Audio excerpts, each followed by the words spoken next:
কুষ্ঠরোগীদের স্বনির্ভরতার পথে দুর্গাপুর ও পুরুলিয়ায় সযত্ন শিবিরের আয়োজন NLR ইন্ডিয়া ফাউন্ডেশনের উদ্যোগে পশ্চিমবঙ্গ 7 ও 8 নভেম্বর 2025 কুষ্ঠরোগে আক্রান্ত মানুষদের জীবনে আত্মবিশ্বাস ও স্বনির্ভরতা গড়ে তুলতে NLR ইন্ডিয়া ফাউন্ডেশন পশ্চিমবঙ্গের পক্ষ থেকে দুটি গুরুত্বপূর্ণ স্থানে সযত্ন শিবিরের আয়োজন করা হয়।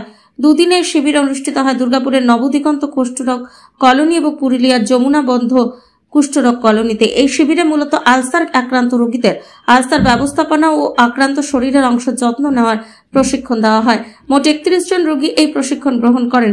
পাশাপাশি প্রত্যেক অংশগ্রহণকারীকে সযত্নের প্রয়োজনীয় উপকরণ প্রদান করা হয় যাতে তারা নিজেদের যত্নে নিয়মিতভাবে এই পদ্ধতি অনুসরণ করতে পারেন। প্রশিক্ষণ পর্বে বিশেষ গুরুত্ব দেওয়া হয় মানসিক স্বাস্থ্য, স্বাস্থ্যবিধি এবং পরিষ্কার পরিচ্ছন্নতার বিষয়গুলিতেও।